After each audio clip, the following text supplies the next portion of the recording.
Social services are defined as a variety of services provided to the public by nonprofit, government, and private organizations, with the intention of bettering the community and the lives of disadvantaged peoples. Social services can include, but are not limited to, education, food subsidies, healthcare, job training, subsidized housing, adoption, community management, policy research, and lobbying. In essence, social services seek to solve some of the problems of society by giving to the disadvantaged at low or no cost. This semester, we all served at nonprofit organizations that were considered social services. Though the organizations were vastly different, we saw very similar issues within them. The Orchard Community Learning Center is a nonprofit organization. They are a half-farm, half-resource center that aims to both educate the community on healthy living and sell healthy and fresh produce to families that otherwise would not have these healthy foods. My experience here was not a typical service learning experience. While I helped teach visiting students about farming and healthy foods, ran farmers markets, and interacted with many government aid workers, I also had to learn the ins and outs of industrial farming. I interacted with a variety of people. I learned farming, but also what it's like to leave everything in Mexico to immigrate here for work. I had a real place to see issues covered here in class. It was very moving to be able to give a statistic a face. The Orchard is not a classroom setting. It forces the leaders to be innovative about activities that will still benefit students. The most significant problem that I've seen is the effect that poverty has on the school-age student. Many of the students are on reduced or free lunches, have clothes that are worn through, and have a very hard time focusing on tasks. Tempe Neighbors Helping Neighbors is a nonprofit organization that aims to help the elderly community. We use volunteers to help alleviate the issues elderly people face when they have no one else to help them, at no cost. Volunteers use an online portal to accept requests made by members of the elderly community. On a daily basis, volunteers could drive a member to a doctor's appointment, take them on errand runs, or help them around the house. The most significant learning that has resulted from my experience is that about how poverty affects health. I work with elderly people within my organization, and they have many health issues that are worsened due to their financial state.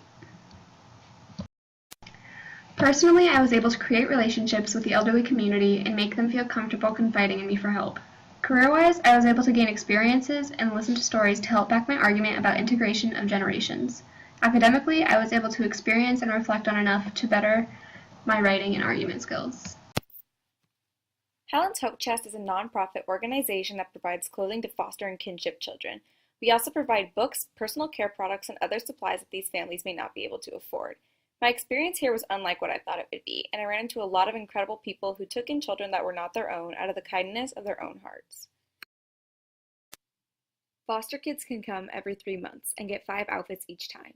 Unfortunately, we don't always have the styles they like or enough clothing of a certain kind, and some people also get mad when they can't get brand new clothing. It's hard not to be able to give them what they want, especially because we have such limited resources. As someone who lacks it, I found patience to be my saving grace when dealing with most of the situations at my service. My most significant takeaway sounds cliche, but it is that teaching is a lifestyle, not just a career. I've learned that being an active and engaged teacher means constantly considering the needs of my students and of their parents. It means being politically involved and being aware of the big issues in my community. My students will always come first. But I actually learned a lot more than just patience at my internship. Personally, I grew in my knowledge of the foster care system and was able to break out of my privileged bubble. Academically, I improved my writing and my time management skills. Professionally, I reinforced my career aim to work in a Title I school, working with kids who need it the most. The most common issue throughout our service experiences was poverty, a rampant issue globally as well. 80% of the world lives on $10 a day or less. 3 billion people live on less than $2.50 a day, and 1 in 3 people live on less than $1 a day. 2 in 3 people also lack access to clean water. But poverty isn't just something happening in other countries. It's here in the United States, and it's here in all communities. In the United States, 43.1 million people are living in poverty. Around 20% of people under the age of 18 are living in poverty. Arizona is amongst the most poor states in the country, with around 23% of the population living in poverty. Created using Powtoon.